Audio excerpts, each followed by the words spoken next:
But while we're waiting, let's talk about American politics, and specifically Marco Rubio, a rising star in the Republican Party, and the announcement of yesterday of how much money he'd raised the first quarter, showing some fundraising prowess, is he not? Yeah, he really is, Joe. And going down to your home state of Florida, this is by far the most interesting race that's going to occur before November 2nd in August.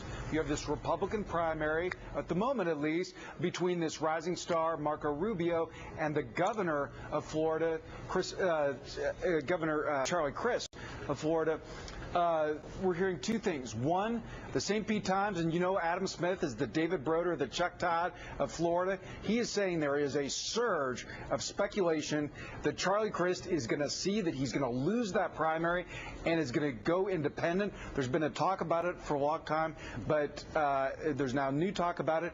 Adam Smith points out if he ran as an independent, you'd only need 35% of the vote to win. Switching to the Rubio side, talk about that all that money that he raised, how much great press he's getting. More and more people are saying, you know, if he does well in the race in November, if he becomes the U.S. Senator from Florida, he could well be a very legitimate Republican candidate for president in 2012. President Obama changed the model. We no longer assume that our presidential candidates have to wait their turn, have to serve a long time. Someone who's young and has great ideas and is charismatic can vault to the head of the line, and that's what you're looking at with Marco Rubio. Well, and for Republicans, more importantly, he's Hispanic. But and there aren't a lot of Hispanic Republicans in the high places in Washington, D.C.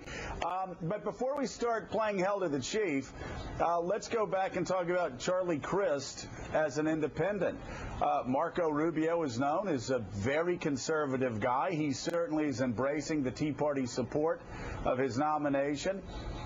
Kendrick Meeks, known as a progressive. The Democrat, they're both going to have a pretty strong base. But Charlie Crist is liked by some moderate Republicans, some moderate Democrats, some independents in the middle. It seems to me this is a guy that actually could shake things up by running as an independent. And Mike Allen, isn't there some speculation that he could actually win if he did that? You know, he definitely could, because that coalition that you just mentioned there, that could get you to 35%. And Marco Rubio has been running ads showing him embracing President Clinton, President Obama when he was down there to make a stimulus announcement. But President Obama is popular. He won Florida. And so the coalition that you're talking about is very imaginable. Now, I would ask you, you know better than anyone, why do you think that Charlie Crist would pull the trigger? Do you think that he would really go independent? If it's looking like he's losing, if he's really struggling with money, why not? These guys think about self-preservation. And I can say right now, you never say never in politics, but I can tell you that I just don't think Charlie Crist can win the Republican primary. Every single Republican I talk to that I respect across the state of Florida says it's too late. He could try to destroy Rubio's character. He could go out there with his 30-second ads. He's got a lot of money, but it is too late. He has lost the Republican Party. I think if he ran as an independent, I'd put even money on Charlie Crist winning. And you know, only because, again, he's going to be able to paint Marco Rubio as being too conservative for the I-4 corridor. He's going to be able to paint, which for people that don't know Florida, that's the swing part of the state of Florida. It's Central Florida that takes you from Pinellas County all the way over to the Space Coast. The Missouri of Florida. Yeah. Exactly.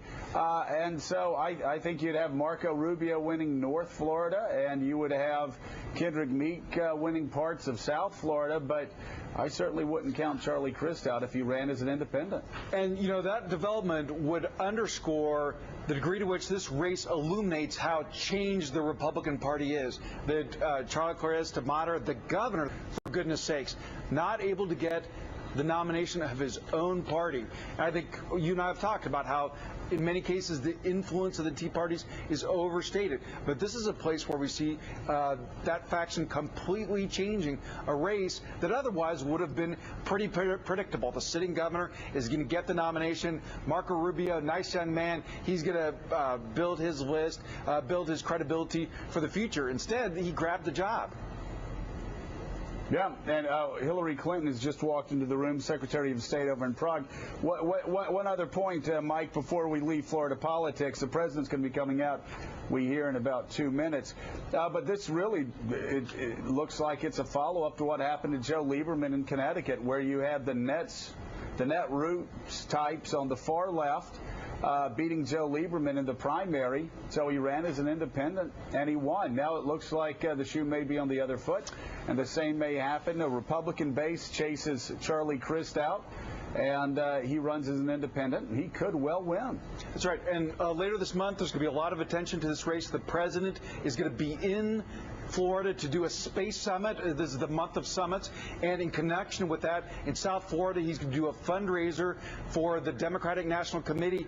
Then later in the month, the president is going to hop out to California, do a fundraiser for Senator Boxer out there. So the president's dialing up his political travel, starting in Florida, putting the spotlight on your state. All right. Thank you so much. Greatly appreciated, Mike Allen, with the Politico Playbook. We're going to continue